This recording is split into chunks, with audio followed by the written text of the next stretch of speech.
আসসালামু আলাইকুম, স্বাগতম জানাচ্ছি বিবিসি নিউজ আন্তর্জাতিক সংবাদে। শুরুতেই সংবাদ শিরোনাম, এরপর বিস্তারিত।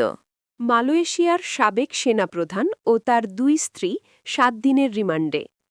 ভারতের ওপর নিষেধাজ্ঞা আরোপের বিলে সমর্থন ট্রাম্পের। ইয়েমেনে সৌদি আরব নেতৃত্বাধীন জোটের হামলা।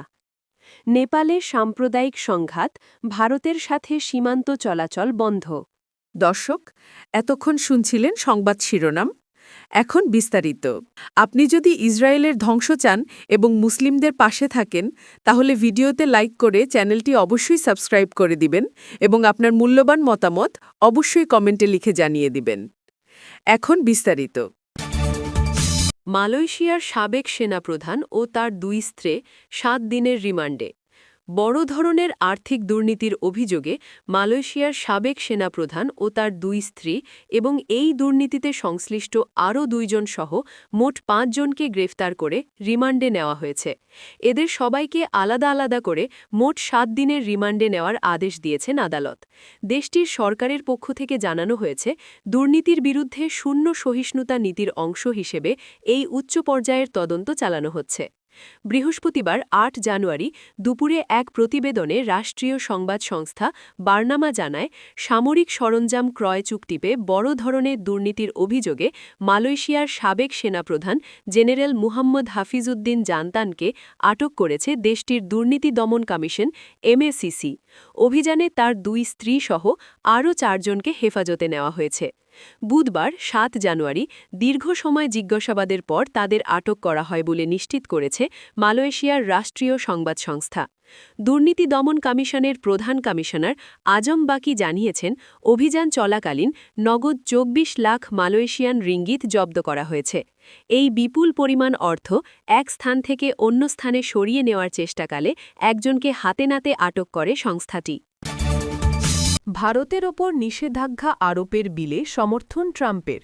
চীন ও ভারত সহ রাশিয়ার তেল কিনবে এমন দেশগুলোর ওপর নিষেধাজ্ঞা আরোপের বিলকে সমর্থন করেছেন মার্কিন প্রেসিডেন্ট ডোনাল্ড ট্রাম্প। বুধবার ৭ জানুয়ারি মার্কিন যুক্তরাষ্ট্রের দক্ষিণ ক্যারোলিনা রাজ্যের সেনেটর লিন্ডসে গ্রাহাম কথা জানিয়েছেন। লিন্ডসে গ্রাহাম বলেন, অত্যন্ত ফলপ্রসূ বৈঠকের পর ট্রাম্প দ্বিদলীয় বিলটিকে সবুজ সংকেত দিয়েছেন। ডেমোক্র্যাট রিচার্ড ব্লুমেনথালের সাথে খসড়া করা গ্রাহামের রাশিয়া নিষেধাজ্ঞা আইন রাশিয়ার জ্বালানি খাতের সাথে ব্যবসা করে এমন দেশগুলো থেকে আমদানিতে ৫০০% পর্যন্ত শুল্ক আরোপের ক্ষমতা ট্রাম্পকে দেবে। এক বিবৃতিতে রাশিয়ার প্রেসিডেন্ট ভ্লাদিমির পুতিনের কথা উল্লেখ করে গ্রাহাম বলেন, এই বিলটি প্রেসিডেন্ট ট্রাম্পকে সেই দেশগুলোকে শাস্তি দেয়ার অনুমতি দেবে যারা সস্তায় রাশিয়ান তেল কিনে পুতিনের যুদ্ধযন্ত্রকে ইন্ধন যোগায়।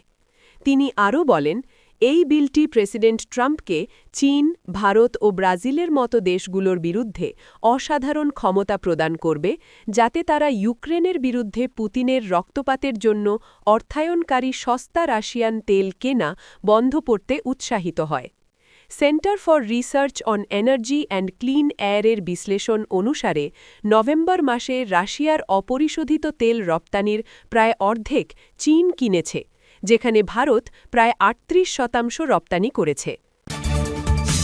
ইয়েমেনে সৌদি আরব নেতৃত্বাধীন জোটের হামলা। সংযুক্ত আরব আমিরাত বা UAE সমর্থিত বিচ্ছিন্নতাবাদীদের সংঘাত বিস্তার রোধে ইয়েমেনের সীমিত প্রাক প্রতিরোধমূলক হামলা চালিয়েছে সৌদি আরব নেতৃত্বাধীন সামরিক জোট। বুধবার এক বিবৃতিতে তথ্য জানায় সৌদি নেতৃত্বাধীন জোট। গত মাসে বিচ্ছিন্নতাবাদীরা সৌদি আরবের সীমান্তবর্তী হাদরা মাউথ প্রদেশের বড় অংশসহ ইয়েমেনের একটি বিস্তীর্ণ এলাকা দখল করে নেয় এবং সৌদি সমর্থিত সরকারি বাহিনীকে সেখান থেকে বিতাড়িত করে। তবে গত সপ্তাহে সৌদি নেতৃত্বাধীন জোটের বিমান হামলা ও স্থলভাগে পাল্টা অভিযানে তারা পিছু হটতে বাধ্য হয়। বুধবার সৌদি নেতৃত্বাধীন জোটটি জানায়, বিচ্ছিন্নতাবাদী নেতা আইদারোস আল জুবাইদির মাধ্যমে সংঘাত আরও বৃদ্ধি পাওয়ায় এবং তা আল ধালে গভর্নরেট পর্যন্ত ছড়িয়ে পড়ানো ঠেকাতেই নতুন করে এই সব হামলা চালানো হয়েছে। বিবৃতিতে আরও বলা হয়, নিরাপত্তা জোরদার করতে ও শৃঙ্খলা বজায় রাখতে আমরা ইয়েমেনি সরকার ও স্থানীয় কর্তৃপক্ষের সাথে সমন্বয় করে কাজ করছি। সংঘাত প্রশমনের লক্ষ্যে আলোচনায় অংশ নিতে আল জুবাইদির মঙ্গলবার সৌদি রাজধানী রিয়াদ যাওয়ার কথা ছিল, তবে জোটের ভাষ্য অনুযায়ী তার বিমান দেরিতে ছাড়ে এবং তিনি সেই ফ্লাইটে ছিলেন না। জোট দাবি করে আল জুবাইদি অজানা কোনো স্থানে পালিয়ে গেছেন, যার ফলে বিচ্ছিন্নতাবাদী গোষ্ঠীর সদস্য ও নেতারা তার অবস্থান সম্পর্কে কোনো তথ্য পাচ্ছেন না। সৌদি আরব ও সংযুক্ত আরব আমিরাত উভয়েই ধনী তেল উৎপাদনকারী প্রতিবেশী দেশ। দেশ দুটি দীর্ঘদিন ধরে ইয়েমেনের দক্ষিণ ভিত্তিক দুর্বল ও ভঙ্গুর সরকারের ভিন্ন ভিন্ন পক্ষকে সমর্থন দিয়ে আসছে। এর আগে তারা একসাথে সৌদি নেতৃত্বাধীন জোটে যোগ দিয়ে ইরান সমর্থিত হৌসি বিদ্রোহীদের বিরুদ্ধে অভিযান চালায়। হৌসিরা ২০১৪ সালে সরকার উৎখাত করে দেশের উত্তর অঞ্চলের বড় অংশ দখল করে নেয়। নেপালে সাম্প্রদায়িক সংঘাত, ভারতের সাথে সীমান্ত চলাচল বন্ধ। ভারতের সীমান্তবর্তী নেপালের কিছু এলাকায় সাম্প্রদায়িক সহিংসতা সৃষ্টি হয়েছে। এ ঘটনায় পরিস্থিতি নিয়ন্ত্রণে কারফিউ জারি করে স্থানীয় প্রশাসন। এদিকে নিরাপত্তা পরিস্থিতি অবনতির কারণে বন্ধ করে দেওয়া হয়েছে নেপাল ভারত সীমান্ত।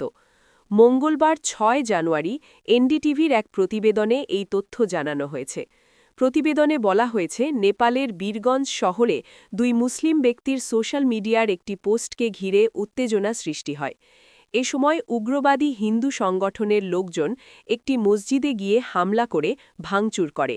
পরে বিষয়টি দুই সম্প্রদায়ের সংঘাতে রূপ নেয়। এ সময় পরিস্থিতি নিয়ন্ত্রণে আনার জন্য ঘটনাস্থলে পুলিশ উপস্থিত হলে উগ্রবাদীরা তাদেরকে লক্ষ্য করে পাথর ছুঁড়তে শুরু করে। পরে পুলিশ কাঁদানি গ্যাস নিক্ষেপ করে বিক্ষুব্ধকারীদের ছত্রভঙ্গ করে দেয়।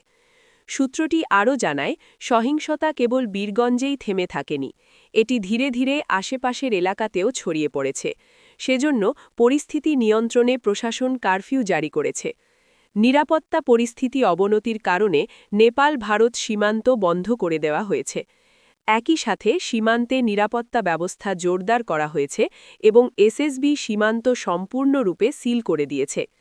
ভারতীয় নিরাপত্তা বাহিনী জরুরি পরিষেবা ছাড়া সীমান্তে সাধারণ নাগরিকদের চলাচল সম্পূর্ণরূপে বন্ধ করে দিয়েছে। ভারত ও নেপালকে সংযুক্তকারী মৈত্রী সেতুতে বিশেষ নজরদারি বজায় রাখা হচ্ছে। সীমান্ত অতিক্রমকারী প্রতিটি ব্যক্তির ওপর পুঙ্খানুপুঙ্খভাবে নজরদারি রাখা হচ্ছে। নিরাপত্তা আরও জোরদার করার জন্য সীমান্তে একটি ডগ স্কোয়াড দলও মোতায়েন করা হয়েছে। এসএসবি কর্মকর্তা এবং অন্যান্য নিরাপত্তা সংস্থার মতে, কেবল মৈত্রী সেতুতেই নয়, সহদেওয়া, মহাদেওয়া, পান্তকা, সিভানটোলা এবং মুশারওয়ার মতো অন্যান্য সীমান্তবর্তী এলাকায়ও টহল বাড়ানো হয়েছে। যে কোনো অপ্রীতিকর ঘটনা রোধে এই অঞ্চলের প্রতিটি কার্যকলাপ নিবিড়ভাবে পর্যবেক্ষণ করা হচ্ছে।